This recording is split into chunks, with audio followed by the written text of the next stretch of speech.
हाथ में लड्डू पकड़े और घुटने के बल बैठे भगवान श्री कृष्ण के बाल रूप को हम सभी लड्डू गोपाल के रूप में जानते हैं।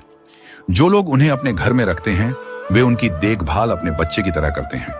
लेकिन क्या आपने कभी सोचा है कि भगवान का यह स्वरूप कैसे प्रकट हुआ और उन्हें यह रूप क्यों लेना पड़ा?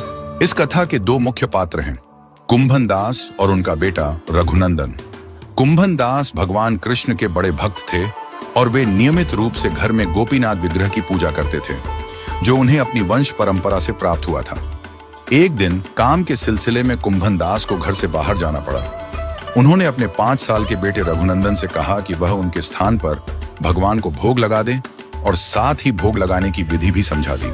रघुनंदन ने पहले कभी भोग नहीं चढ़ाया था, लेकिन पिता का आदेश मिलने पर वह तैयार हो गए। रघुनंदन ने माता से भोग की थाली ली और भगवान के सामने रख दी। साथ ही प्रार्थना की कि भगवान भोग स्वीकार करें। लेकिन काफी देर तक भगवान ने भोग नहीं खाया और थाली में लड्डू वैसे के वैसे पड़े रहे। रघुनंदन थोड़े उदास हो गए, क्योंकि उन्हें डर था कि अगर भगवान ने भोग नहीं खाया तो उनके पिता गुस्से में आ सकते हैं। उन्होंने फिर से भगवान से प्रार्थना की। रघुनंदन के विश्वास और श्रद्धा को देखकर भगवान गोपीनाथ बालक रूप में प्रकट होते हैं और सारा भोग खा जाते हैं, पर प्रसाद के लिए कुछ भी नहीं बचता। जब कुंभन दास घर लौटे और प्रसाद मांगा तो रघुनंदन ने बताया कि भगवान ने सारा भोग खा लिया। कुंभन दास को यकीन नहीं हुआ और उन्होंने सोचा कि शायद रघुनंदन ने ही भोग खा लिया होगा।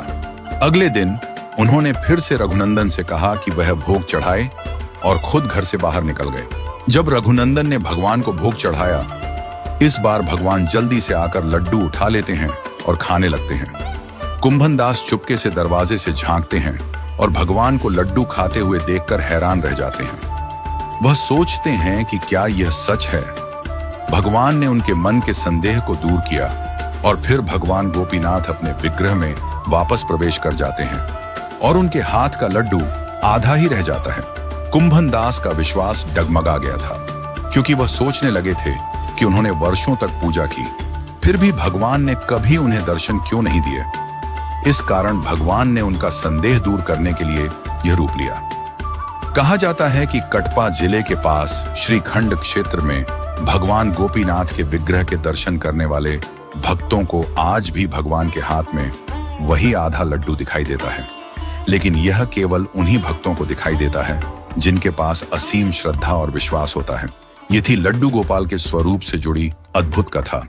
अगर आपको वीडियो पसंद आई हो तो कृपया इसे लाइक और शेयर करें और चैनल को सब्सक्राइब करना ना भूलें।